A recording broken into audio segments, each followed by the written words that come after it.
Man discovered that his wife was cheating on him. On the wedding day, the groom discovered that the bride was cheating on him. Today's story will be a really interesting one. It has been gaining popularity on the internet for some time now. It was initially conveyed around 2 years ago on Reddit when a user recounted what he was going through and how he got out of the predicament he had been pulled into by the girl he loved, with whom he intended to raise a family and commit his entire life. It would be great if you like and share this video, and also don't forget to subscribe to our YouTube channel and hit that bell icon next to it to get notified when we add new interesting videos in the future. Now, let's get back to the story. Craig had been dating Jennifer for some years. They met in London in 2015 at the end of their university studies. Craig was pursuing his career as an architect, while Jennifer was pursuing a career as a lawyer. It's difficult to argue it was an accidental encounter because they were introduced by Craig's longtime and presumably trustworthy friend. Craig had been friends with a man called Smith since childhood, and they had chosen to attend university together. Smith, on the other hand, had decided to follow in his father's footsteps and become a lawyer. He happened to be classmates with Jennifer. Craig's connection with Jennifer grew quickly. Young individuals clicked right away, and their friendship quickly blossomed into real love, at least in the boys' eyes. They rented an apartment together after graduation and lived together in love and care for a few years.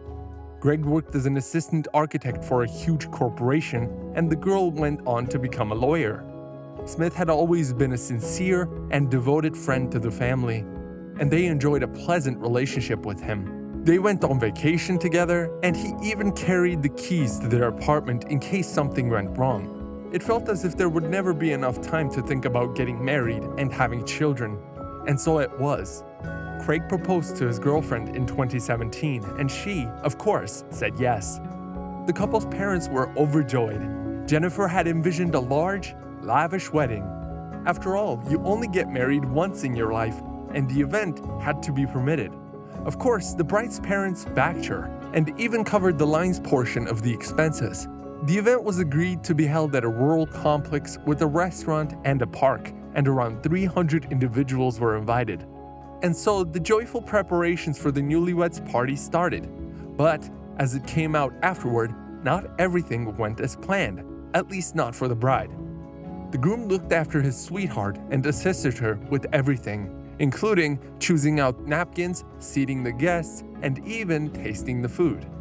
And when the magical day arrived and the guests began to arrive, Craig politely welcomed everyone by hand, even the bride's parents, whom he fondly referred to as Mom and Dad. Jennifer's family members couldn't be happier that she had met such a deserving and, more significantly, a compassionate fiancé who was blowing the dust off her. The bride was just gorgeous in a stunning and costly white gown. She was the center of attention, and she was beaming. Craig did his best to delight all of the visitors and offered everyone his undivided attention. When it was time to toast the newlyweds, after a ceremonial ceremony, the man took the floor and walked up to the stage. The hall was deafeningly quiet. Everyone was deafeningly quiet, waiting to hear Craig's angry outburst. He began by stating that he was barely thankful to all of his family, but that he had set aside all of their pressing concerns and traveled a long distance to attend such an important occasion in his life. He specifically thanked the bride's mother and father for assisting in the planning of such an incredible occasion.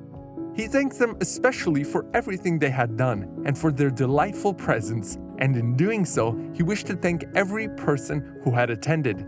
Everyone froze in awe at the miracle. Tears ran down the mother of the bride's cheeks, and Jennifer just shone with joy because it was also a surprise for her.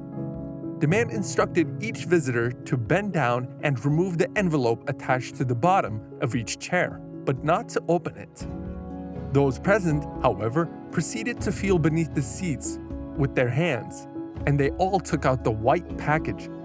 When everyone was ready, he turned to the bride and said, "Jenny, I have loved you more than life since the first day we met. You're the one I'd like to die holding hands with, and here's a present for you."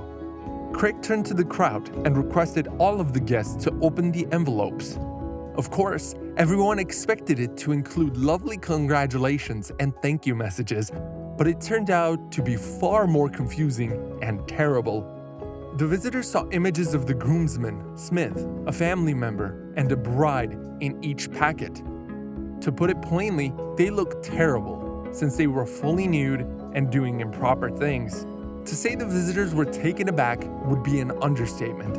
Later, it was revealed that the groom had long been skeptical of the pair. He considered it odd that when he got home from work, Smith was already at his house, having tea with Jennifer, and in general, his conduct, appearance, and so on. They couldn't hide it, no matter how hard they tried. The adoring lover quickly figured them out. Craig announced a few weeks before the big day that he would be away on a business trip for a few days. Before he departed, the guy set up a concealed camera, which filmed everything that happened there the entire time. Because he trusted these individuals, the groom concluded that it would be too simple to simply go. So he decided not to cancel the ceremony, but to wait for everyone to assemble before exposing them publicly. Craig then departed the wedding saying, quote, "I have nothing else to do here," unquote. But not before he remembered the bride's embarrassed look, especially when her father hit her in the face in public. It is unknown what happened to the story's protagonists, but it's easy to picture what the traitors who were dishonored in front of their whole family went through. Many individuals backed him up, writing that it was better now than when it was too late. The kids on all that, as well as cold retribution, were referred to as a gourmet dinner. Write your thoughts on whether the guy acted appropriately in this case. Here's another story. When the wife finds that her husband is cheating on her and intends to marry another woman, she exacts the ultimate vengeance. Finding out your lover has cheated on you is a heartbreaking and life-changing experience for everyone. It's unfathomable to learn that they're preparing to marry someone else while still married to you. That's the situation one lady found herself in after discovering a series of messages on her husband's computer. She enacted the ultimate retribution on her unfaithful husband and is now sharing her tale to demonstrate to other women that they are not powerless. On women.com, a lady identified simply as Mel recounted the astonishing account of her husband's adultery.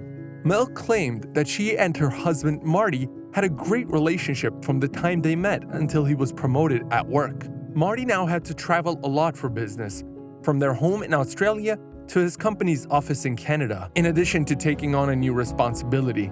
The couple's relationship suffered as a result of Marty's many absences, and she grew to detest her spouse. Quote, "We grew apart over the next year," she explained. "I despised being left alone for such lengthy periods of time, and I have to admit that I was bitter and critical, even when he was home.